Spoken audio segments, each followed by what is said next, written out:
welcome to EdWise, Education, Literacy, and Life. And this is Dr. Childs coming to you all. Sorry I missed you all last week. I actually am on a mission, and the mission I can't speak of. It's a secret mission right now, but it involved me being out of town for travel. So I wasn't able to get you my 2 Cent Tuesdays, so I'm going to share with you a video on this week's 2 Cent Tuesday, as well as I want to start off with a quote that kind of shows how I'm feeling. It's National Poetry Month, and it just came to my mind on how I was feeling about a few things. It's not an actual poem, it's just a short quote. We'll call it a rare gem. A rare gem waiting to be discovered and polished in order for light to shine through, creating beauty and unique moments for all who encounter. And you can use your imagination as far as what I'm talking about, as far as being that rare gem.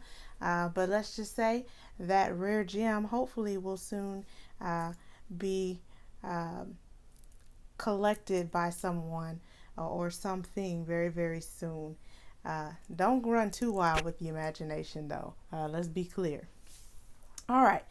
So enough about the rare gem. Let's talk about a few things that I want to share with you. There's only two quick things I'm going to share with you all today, which is 2 Cent Tuesdays, and also I have something important that I'd like to share and give my support with.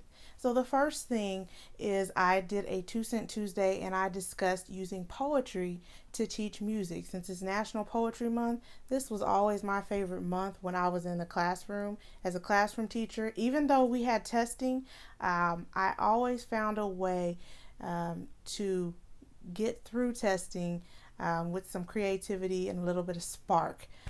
So I would use poetry. I always would start off my unit talking about poetry, asking the students if they liked poetry, what was their experiences with poetry, and a lot of them didn't care for it. And so, of course, I would lead into the question, well, do you like music? What kind of music do you like? So I linked poetry and music. I would link anything from the just looking at the titles, the themes. I would talk about themes, how songs have themes, poems have themes, and then I would really break it down. I actually printed out some lyrics. I'm not fancy enough yet, you all, nor do I have the rights probably, but to post these lyrics. But I'll tell you my go-to faves that I would use with my students. Now, we know that there are some lyrics out there that students are hearing and using that they probably shouldn't be using, and they aren't appropriate for the classroom. So I always had my 4 go-tos, and they were basically classics, and they all came from different genres of music. Not only are you sharing literary elements with poetry, you're exposing that poetry and music, you're exposing them to musical genres as well. So you can talk about genres as well. So I always used a song that had elements of rock. I used a song that had funk, R&B, a ballad, which is a slow song for those of you that don't know. And then I even used songs that were written in other languages. Because I had a huge English language learner population, I would use a song from a different language. So my go-tos, the one that I usually would start my students off with to get their attention is Lenny Kravitz's Fly Away. It's a simple song. I don't know if I want to sing it, but hey, I want to get away. I want to fly away. Okay, you got it. I can't sing a little better than that, but anyways, so the lyrics, I wish that I could fly into the sky so very high, just like a dragonfly. So we're teaching our students about rhyming and reading that on a piece of paper. Mr. Lenny Kravitz, I have his lyrics right here. Does this or does this not look like a poem? Does it not look like a poem? These are lyrics. We've got stanzas, we've got verses. And I always say, well, how are they similar? How are they different? And they are able to tell me, the repetition is similar. They not only do they repeat a lot of things, the ending sounds, they show me the patterns. Vocabulary you can look at in lyrics. stanzas, lines. It's never ending. All right, so another thing that I do also is another song that I use. They always kind of get shook up on the I Want to Fly Away by Lenny Kravitz because it's rock, but it's a little bit of a soulful rock, so it's interesting. The students have heard it like if at sporting events or things like that, so it's always one of the favorites, and it gets the lessons going.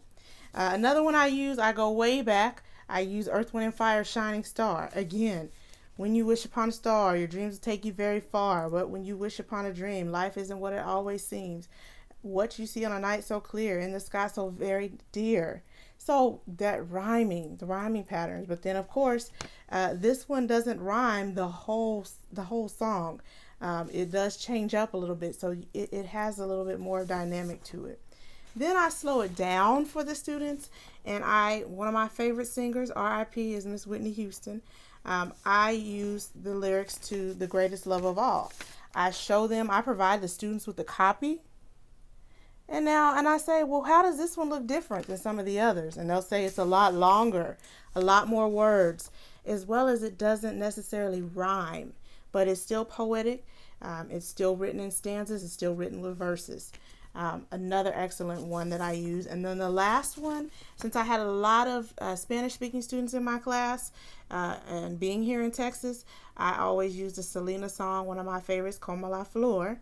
And again, this is in Spanish, Espanol. But does it not still look like a poem? Is it not in stanzas and verses and lines? Same thing. So I always made that connection with music, and there's so many different things that you can do with poetry and music. You can look at, again, theme. You can look at vocabulary. You can look at the structure of poems. You can use the music to do so many different things. Shape, even with shape, or you can use it with tone, mood, emotions, adjectives, verbs. I always talk about the poets as being the rap artists being the great lyricists. That's because they know how to use good similes and metaphors. So I'm not going to give you out anything else. If you want more information on this, you'll have to go and buy, and I know I sound like a sales lady, but go and buy my book. I give a couple of examples and ways that you can merge poetry and music. And you also feel free to comment in the comment box or contact me on my website, and I will do whatever I can to help you out with doing lessons related to poetry and music. So that was my 2 Cent Tuesdays, which was a teacher tip that I do every week, linking poetry and music since this is National Poetry Month. The students that don't like poetry, they find that they actually like poetry, because I haven't found a student yet that said I don't like music. But I found many that say I don't like poetry, and there's usually a reason why, and you have to get to the root of that. All right, the last thing is, I wasted a lot of red ink, and I know this is backwards, but if you go on my Instagram, DOCTOR Childs, on Instagram, you will find a post, and basically I am taking a stand, STAND. Students are the future. Take action now. Due to our voices not being heard, I stand with you, Oklahoma, Kentucky, West Virginia educators, and any others who genuinely care about the state of education. I was a classroom teacher for almost 12 years, and I still am in the classroom in a certain capacity. I've been in education for 15 years. I have the heart of a teacher, and I am still there for any teacher that needs me. But I know that I've worked with, and there are some of the most talented people in the world teaching brilliant young minds, but they are doing so with minimal resources, as well as they are doing so not being respected and not being compensated in the manner in which they should. So I just basically am taking a stand with them. I totally understand the teacher walkout in these places and the need for that. So I just wanted to make sure I share that, and to let you all know, if you are from one of those places, that I am with you, I am behind you, and I totally understand. Although I'm in higher education, my heart is always going to be in that K through 12 classroom. All right, this video is a lot longer than I expected it today, but I would like to thank you all for tuning in. I want you to remember to teach, lead, and serve. Have an excellent, excellent day. Thank you for tuning in. Like, subscribe, comment, whatever you need to do, and share this video with someone else. Have a great day, everyone. Bye-bye.